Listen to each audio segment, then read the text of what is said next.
অস্ট্রেলিয়ায় চলছে বাংলাদেশ দলের অনুশীলন। 23 বছর আগের অভিজ্ঞতায় পরামর্শ দিলেন হান্নান। ব্যাটসম্যানরা যদি ছেড়ে খেলতে পারে, মানে ছাড়ার জায়গায় যদি তারা কনফিডেন্স থাকে যে আমি ভালো বলটা ছাড়বো, যেটা উইকেটের উপর দিয়ে যাচ্ছে বা সাইড দিয়ে যাচ্ছে, ওই বল ছাড়ার যে বিষয়টা সেটা যদি কনসার্ন থাকে, আমার মনে হয় এটা বড় রান করা সম্ভব। পল্টন এলাকাকে স্পোর্টস হাবে রূপান্তর করতে চায় সরকার। পারফরমেন্সের ভিত্তিতে অর্থ বরাদ্দ পাবে ফেডারেশনগুলো। ছোট হয়ে আসছে এশিয়ান গেমসগামী হকি দল। 3 লক্ষ্যে এগুচ্ছেন নতুন সাধারণ সম্পাদক। আমাদের লিগ কমিটি অলরেডি জিয়ান্নি ইনফান্তিনোকে চ্যালেঞ্জের মুখে ফেলতে নতুন টুর্নামেন্টের কথা ভাবছে 3 মহাদেশ। একজোট হয়ে আয়োজন করতে পারে ওয়ার্ল্ড নেশনস লিগ। ফিফা প্রেসিডেন্টের বিদায় নিশ্চিত না হওয়া পর্যন্ত নানামুখী চাপের পরিকল্পনা তাদের। ফিফা মহাসচিব থেকে প্রধান ফুটবল উন্নয়ন কর্মকর্তাও ইনফান্তিনোর পরিকল্পনার বিরুদ্ধে কথা বলেছেন। বিশ্বকাপ এখন বিষের কাঁটা জিয়ান্নি ইনফান্তিনোর। কি এক পরিকল্পনা করেছিলেন, সেই ফাঁদ থেকে আর বের হয়ে আসতে পারছেন না। বিশ্বকাপের মালিকানা বিক্রির প্রস্তাব বাতিল করায় ভেবেছিলেন সমস্যা কেটে যাবে, কিন্তু এখন ইনফান্তিনোর বিদায়ের এক দফায় রূপ নিতে চলেছে। পরের মেয়াদ দূরে থাক, এবারের বাকি কমাস পুরনো চ্যালেঞ্জিং এই সুইস ফুটবল সংগঠকের জন্য। একজোট বাঁধতে চলেছে ইউরোপ, এশিয়া ও মধ্য ও উত্তর আমেরিকা। যদি পদত্যাগ না করেন ইনফান্তিনো, তাহলে কি হতে পারে তা নিয়েও বেশ কয়েকটি বিকল্প ভেবে রেখেছে সংস্থাগুলো। বয়কট করতে পারে বিশ্বকাপ, অথবা নতুন টুর্নামেন্টের মাধ্যমে ফিফাকে চ্যালেঞ্জের মুখে ফেলতে পারে। আর সে টুর্নামেন্ট হতে পারে উয়েফার বর্তমান নেশনস লিগকে ওয়ার্ল্ড নেশনস লিগে রূপ দেয়া। এ বিষয়ে উয়েফা প্রেসিডেন্ট আলেকজান্ডার সেফেরিন ও ইউরোপিয়ান ফুটবল ক্লাব সংগঠন প্রধান নাসের আল খেলাইফির মধ্যে সালজবুর্গে বৈঠক হওয়ার কথা। চারদিকে গুঞ্জন, কেবল ডোনাল্ড ট্রাম্পই বাঁচাতে পারেন ইনফান্তিনোকে। মার্চের ভোটে জিততে তার দরকার 211 সদস্য দেশের অর্ধেক 106 ভোট। ইতোমধ্যে 15টি পক্ষে বিবৃতি দিয়েছে। এর মধ্যে আছে মরক্কো, কাতার, লেবানন, কুয়েত, শ্রীলঙ্কা। আর বিপক্ষে ওয়েলস, ইংল্যান্ড সহ সার্বিয়া, সুইডেন, ফিনল্যান্ড।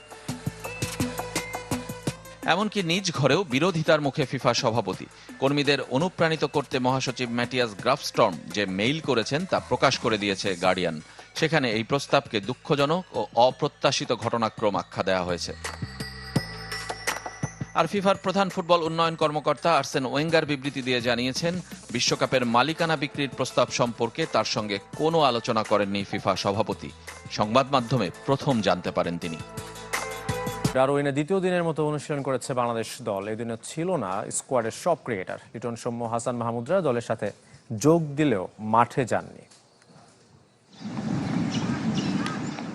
দ্বিতীয় দিনেও স্কোয়াড পূর্ণতা পায়নি। লিটন, সৌম্য, হাসান মাহমুদরা যখন ডারউইনে পৌঁছায় তখন ভোরের আলো ফুটেছে মাত্র। তার কয়েক ঘন্টা পরই মারারা ক্রিকেট গ্রাউন্ডে প্রথম বহরের ক্রিকেটাররা। অস্ট্রেলিয়ার উত্তরের শহরটির তাপমাত্রা 35 ডিগ্রি ছুঁই ছুঁই, অনেকটা বাংলাদেশের মতো। তাই আবহাওয়ার সাথে মানিয়ে নেবার প্রয়োজন নেই। হালকা ওয়ার্ম আপের পর স্কিল ট্রেনিংয়ে বেশি মনোযোগী ক্রিকেটাররা, বিশেষ করে টপ অর্ডাররা। তানজিদ তামিম, সাদমান ইসলাম, নাজমুর শান্তরা লম্বা সময় নেটে ব্যাটিং অনুশীলন করেছেন। মুশফিকুর রহিমের জন্য প্রতিটা দিন বিশেষ। ক্যারিয়ারের অন্তিম লগ্নে এসে প্রথমবার অস্ট্রেলিয়ার মাটিতে টেস্ট খেলতে যাচ্ছেন মিস্টার ডিপেন্ডেবল। নিজের সেরাটা দিতে প্রস্তুত হচ্ছেন মুশফিক।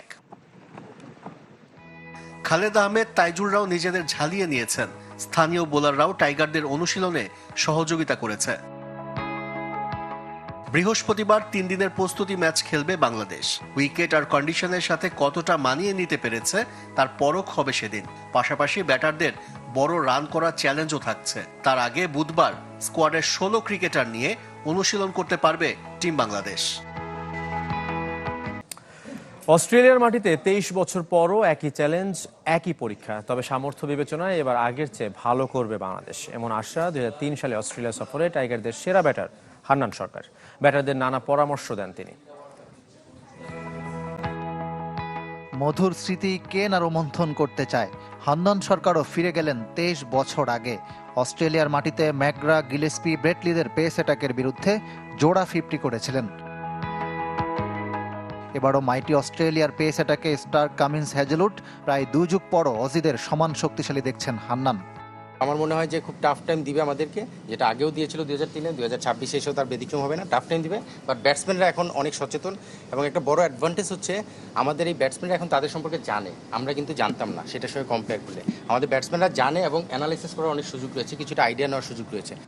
তবে 23 বছর আগে অত সুযোগ সুবিধা ছিল না। এখন ভিডিও অ্যানালাইসিস থেকে শুরু করে সব ধরনের প্রযুক্তি হাতের নাগালে। অস্ট্রেলিয়ার মাটিতে ভালো করা সমান চ্যালেঞ্জিং হলেও সামর্থ্য বেড়েছে বলে মনে করেন হান্নান সরকার। আমাদের বাংলাদেশ ক্রিকেটে 23 বছর যেখানে উঠে এসেছে, আমি বিশ্বাস করি আমাদের দল যথেষ্ট প্রিপেয়ার্ড হয়ে সেখানে খেলা শুরু করবে এবং আগের চেয়ে মানে 2003-এর সঙ্গে কম্পেয়ার করলে নিশ্চিতভাবে আমরা ভালো কিছু রেজাল্ট আশা করতেই পারি।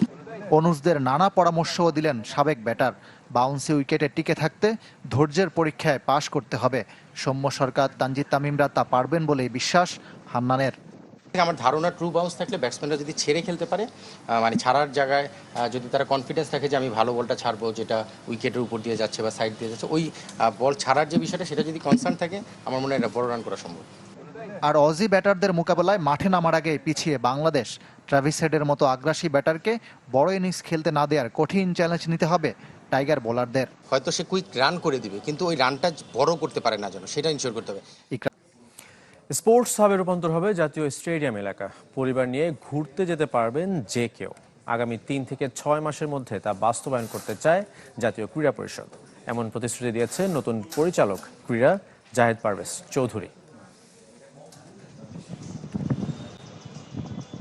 ঐতিহাসিক পল্টন দেশের ক্রীড়াঙ্গনের প্রাণকেন্দ্র, কিন্তু অবৈধ পার্কিং, যত্রতত্র দোকানপাট, ভবঘুরে আর নেশাখোরদের আনাগোনায় দৃষ্টিকটু যার চিত্র। বোঝার উপায় নেই এখানেই রয়েছে ফুটবল, হকি, হ্যান্ডবল, কাবাডি সহ অসংখ্য ফেডারেশন আর স্টেডিয়াম। আবারও দৃশ্যপট বদলে দেওয়ার প্রতিশ্রুতি জাতীয় ক্রীড়া পরিষদের। খেলাধুলার পাশাপাশি রাজধানীবাসীর বিনোদনের জন্য এলাকাটিকে স্পোর্টস হাবে রূপ দিতে চান নতুন ক্রীড়া পরিচালক। এটা আমরা একটা স্পোর্টস হাব হিসেবে তৈরি করতে চাই এবং এমনভাবে করতে চাই যেন সন্ধ্যার পর পরিবার নিয়ে, বাচ্চাদের নিয়ে এখানে দেখাতে পারে যে এটা একটা স্পোর্টস জোন, এখানে খেলাধুলার পরিবেশ আছে, আপনারা সবাই ক্রীড়ামুখী হন। এর জন্য অলরেডি আমরা একটা প্ল্যান করেছি। ফেডারেশনগুলোকে সমান হারে বা গড় অনুদান না দিয়ে পারফরমেন্সের ভিত্তিতে বরাদ্দ দেওয়ার ঘোষণা দিয়েছিল বিদায়ী অন্তর্বর্তী সরকার, কিন্তু তা আলোর মুখ দেখেনি। রাজনৈতিক নিয়োগ পাওয়া সাবেক ফুটবলার জাহেদ পারভেজ এখন সেই পরিকল্পনা বাস্তবায়ন করতে চান।